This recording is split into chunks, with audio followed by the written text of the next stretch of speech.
Olá pessoal, tudo bem? Espero que todos e todas estejam bem, com saúde. Bom, nessa perspectiva de trazer neste módulo vários autores, várias temáticas que são recorrências nos concursos públicos, que as bancas do concurso utilizam bastante, para vocês terem uma ideia, eu vou trazer dois trabalhos da Carmen Lúcia Soares. Carmen Lúcia Soares, uma das coautoras do Metodologia de Ensino e Educação Física, coletivo de autores. E a Carmen Lúcia Soares sempre traz uma visão histórica, muitas vezes entrecortada com aspectos filosóficos, antropológicos, da educação física. Então, esse trabalho é importante, vou apresentar mais outro em seguida, para que vocês tenham essa história, essa visão da Carmen Lúcia Soares, que é bastante interessante. Então, esse trabalho que eu apresento para vocês é exatamente isso: Educação Física, Raízes Europeias e Brasil, em que a Carmen Lúcia Soares vai trazer a questão da educação física sendo incorporada através do tempo, como ela se incorpora e que elementos ela usa nessa incorporação. Né? Então vamos lá. A Caminha vai dizer: a ciência e a construção do homem novo necessário ao capital produtivo e também esse homem biológico. O que seria essa questão? É uma questão desse século, finalzinho do século XVIII, início do século XIX, em que precisaríamos ter outro tipo de formação humana, outro tipo de formação de mão de obra, e segundo a Carminha, esse foi um aspecto de dar valor à educação física e também fundamentar a inclusão da educação física no sistema de ensino. Citação na página 9. O século XIX é particularmente importante para o entendimento da educação física, uma vez que é nesse século que se elaboram conceitos básicos sobre o corpo e sua utilização enquanto força de trabalho. E esses conceitos vão ajudar a estruturar essa educação física, e principalmente essa educação física escolar.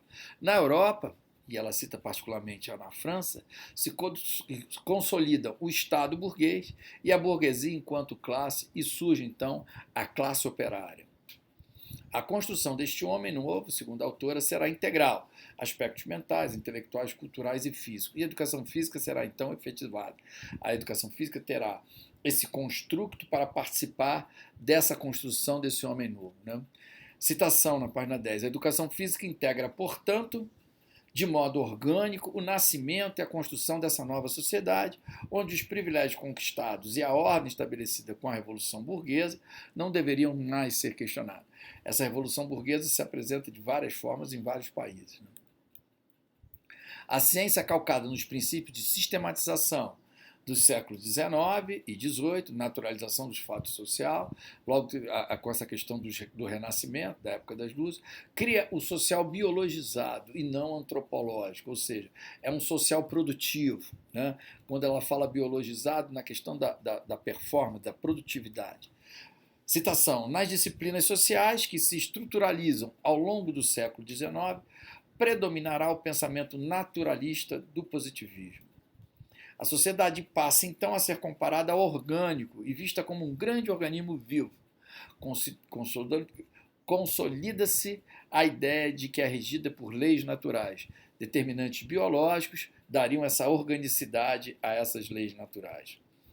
As desigualdades sociais devem ser justificadas em nome do progresso e da necessidade de diferentes indivíduos para ocupar as diferentes posições e cargos de acordo com as suas aptidões naturais. Ou seja, essa sociedade burguesa precisa tanto de quadros mais elevados, mais qualificados, como quadros mais simples, mais básicos. Então, logicamente, a elite vai pegar os quadros mais qualificados e o resto da população, a população desfavorecida, os quadros de menor status. Continua Carmen. A urbanização e a proletarização da Europa, decorrente dessa dupla revolução, expõe a vida degradante de parte significativa da população. O crescimento desordenado das cidades, sem condições mínimas de higiene e limpeza, faz aparecer as epidemias, na época de 1930, 40, que repercutiam também nas outras classes, segregação de classe. A moralização sanitária, em meados do século XIX, tentou reorganizar esse caos social. Ou seja, essa concepção do surgimento da burguesia, surgimento dessa classe proletariada, fez aquela famosa migração do homem do campo para a cidade. Logicamente, sem ter tanto trabalho no campo, eles buscam na cidade melhores condições de trabalho, melhores condições de vida. Só que as cidades não estavam preparadas para receber esse contingente. Logicamente, as pessoas se apinhavam em pequenos cubículos, sem nenhuma condição de higiene. As próprias cidades não tinham capacidade de sanitária para tanta gente que chega ao mesmo tempo. E as condições hospitalares são todas deploráveis. Estão juntando as pessoas aglomeradas, sem condições de higiene, em condições mínimas de saúde, as epidemias tiveram um grande impacto nesse século XIX.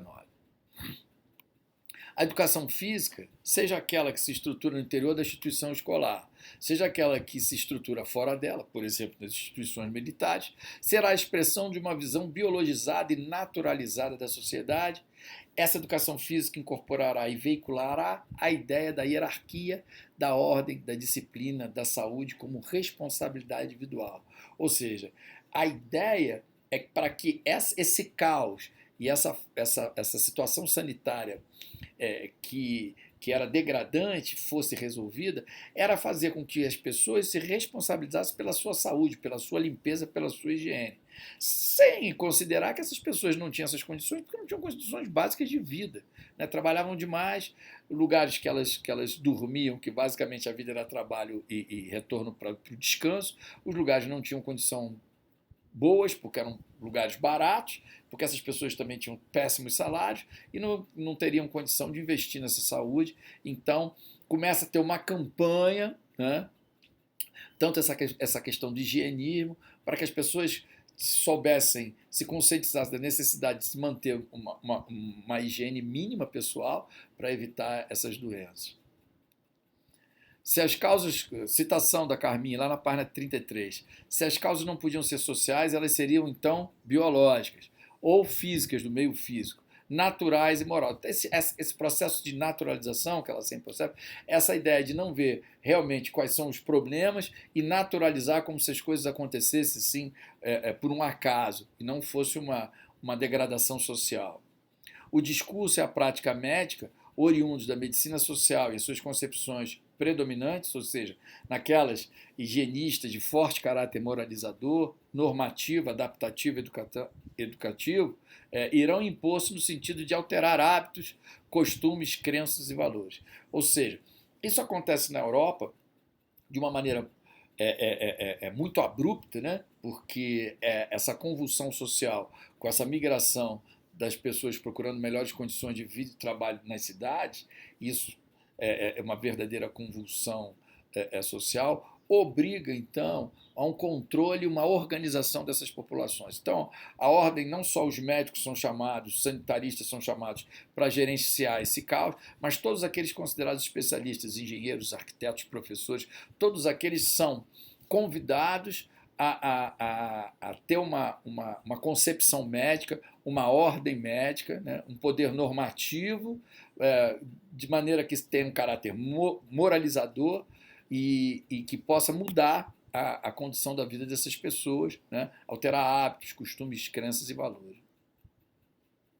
Bom, concluindo, o discurso naturalista desse século XIX, aliado a um pensamento científico legitimador, reforça o ideal de uma asepsia social, e a educação física foi uma forte aliada, ou seja, para conter essas pandemias, para conter essa convulsão social por esse grande contingente chegando na cidade sem condições mínimas nem de vida e, por isso, péssimas de saúde, de higiene, e as condições sanitárias não dando conta, né?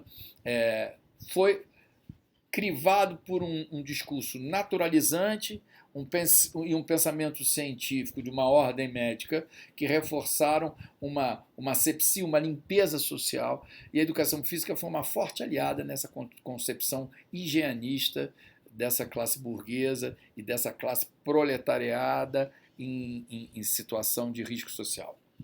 A entrada, então, da educação física, ou a forma como foi incluída no sistema escolar, por exemplo, reforçam essa ideia por essa teoria do higienismo.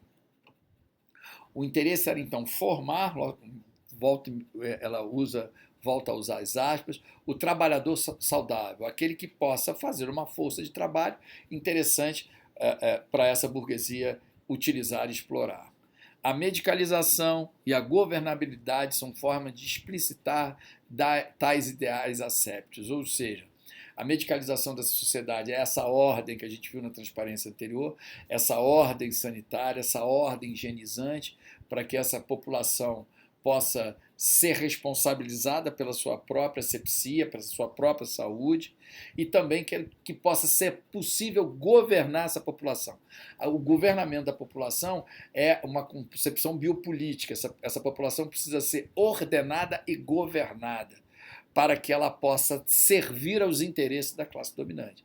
Então, essa população precisa ser orientada por especialistas, volto a dizer, médicos, arquitetos, engenheiros, professores. Esses especialistas vão juntar saberes, logicamente imbuídos de poderes, para dar um ordenamento a essa população.